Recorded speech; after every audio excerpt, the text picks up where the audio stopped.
से का प्यारा वचन, ये है वचन प्यारा। परमेश्वर के धन्य नाम की महिमा हो। प्रभात मनन के सत्र 1904 में आप सभी का बहुत ही विनम्रता के साथ स्वागत करता हूँ। आइए आज के मनन के लिए हम पढ़ते हैं इब्रानी अध्याय 7 पद 4 से लेकर 10 तक। अब इस पर ध्यान करो कि वह कैसा महान था जिसको कुलपति अब्राहम ने लूट के अच्छे से अच्छे माल का 10वां अंश दिया। लेवी की संतान में से जो याजक का पद पाते हैं उन्हें आज्ञा मिली है कि लोगों अर्थात अपने भाइयों से, चाहे वे अब्राहम ही की देह से क्यों न जन्मे हो, व्यवस्था के अनुसार 10वां अंश ले। पर इसने जो उनकी वंशावली में का भी ना था, अब्राहम से 10वां अंश लिया और जिसे प्रतिज्ञाएं मिली थी उसे आशीष दी।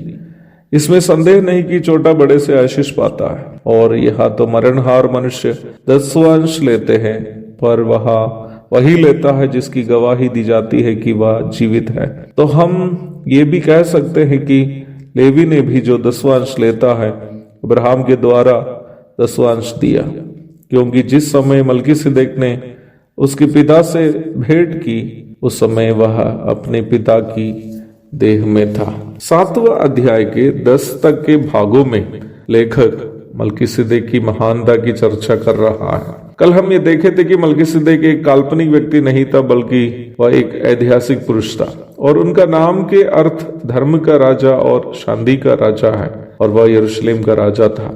उपलब्ध जानकारी के अनुसार ईस्वी पूर्व 2000 के करीब मलकीसिदक यरूशलेम में राज्य करता था और वह परमेश्वर के याजक होने के कारण अब्राहम जब युद्ध में जीत कर लौटते वक्त मलकीसिदक को अपने सभी लूट की वस्तुओं से 10वां अंश देकर उनका आदर किया।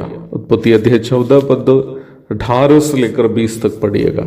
इस घटना से हमें यह भी मालूम हो जाता है कि मलकीसिदक अब्राहम के समकालीन एक व्यक्ति था।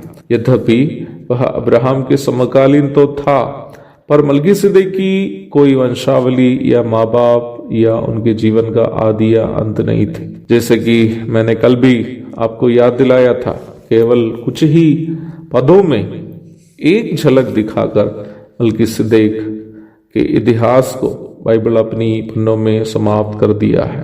प्रारंभ में पढ़ी गई पदों में मलकीसिदक की एक और महानता को हम देखते हैं। लेवी गोत्र के याजकों को अपनी सभी संपत्तियों से 10वां अंश देने की आज्ञा परमेश्वर इस्राएलियों को दी हुई थी, परंतु यह आदेश परमेश्वर अब्राहम को नहीं बल्कि अब्राहम का बेटा इसहाक का बेटा याकूब के वंशजों को अर्थात इस्राएलियों को दिया था। अब्राहम इस्राएलियों के सभी कुलों के कुलपति है। लेवी भी जिसे परमेश्वर ने याजक की सेवा के लिए चुना, वो भी अब्राहम के वंशज थे। अब्राहम इस्राएल के सभी गोत्रों से श्रेष्ठ और महान है, क्योंकि सभी गोत्र अब्राहम से ही उत्पन्न हुआ है। उस हिसाब से अब्राहम को किसी भी व्यक्ति को दशमांश देने की अनिवार्यता नहीं थी। उसके बावजूद भी अब्राहम यदि मलकीसिदक को अपनी लूट से हिस्सा दिया तो वह इसलिए है कि मलकीसिदक अब्राहम से श्रेष्ठ था। मलकीसिदक के बारे में अन्य एक खास बात हम ये देखते हैं कि वह एक ही समय राजा भी था और याजक भी था।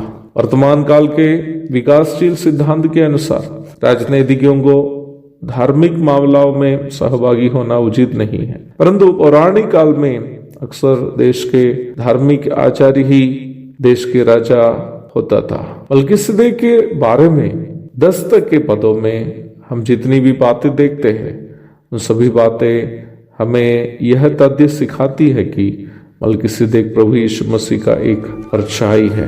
भजन 110 की 4 भी इस वक्त आप पढ़िएगा। प्रभु दया करे तो हम इस विषय का अध्ययन कल भी जारी रखेंगे। मलकीसिदक यीशु मसीह की एक परछाई। एक और शुभ दिन की धन्य कामनाओं के साथ आज का मनन मैं यहाँ समाप्त करता हूँ। वो आप सबको आशीष दे। आमीन।